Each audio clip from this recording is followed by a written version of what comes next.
మన ఫ్యామిలీ అందరికీ హాయ్ అండి. ఈరోజు పత్తి చేలో కలుపు తీయటానికి వచ్చామని చెప్పాను కదా. కలుపు అయితే మామూలుగా పెరగలేదండి. పరీక్షగా చూస్తే కానీ ఈ పత్తి మొక్కలు కనపట్లేదు. అయితే పత్తి బాగుంది, కానీ గడ్డ అంతకంటే బాగుందనమాట.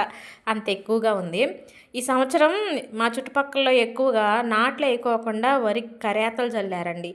ఆ కరేతలు చల్లిన తర్వాత వర్షాలు ఎక్కువ పడలేదు. చాలా వరకు మొలిసిన నారు అంటే వరి మొక్కలు మొత్తం ఎండిపోయి చచ్చిపోయినాయి అనమాట. మళ్ళీ పై నాట్లు వేయటమని లేదా దమ్ము చేసి నాట్లు వేయటానికని ఎక్కువ అటే వెళ్తున్నారు మనుషులు. కలుపు తీయటానికి రావట్ల పత్తిలో. ఇక నాకైతే వారం రోజుల నుంచి ఒకటే మనేదండి ఈ కలుపు చూసి. మా వారు తిరిగి తిరిగి తిరిగి ఎన్ని ఊర్లో తిరిగారు, ఎంతమందికో ఫోన్లు చేస్తే ఇప్పటికొచ్చారండి.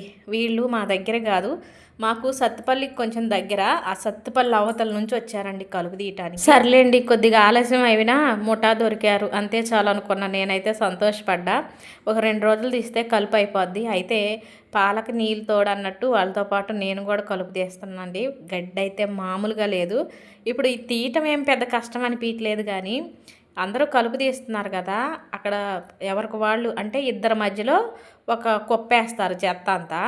ఆ చెత్తను చూస్తుంటే భయం వేస్తుందండి.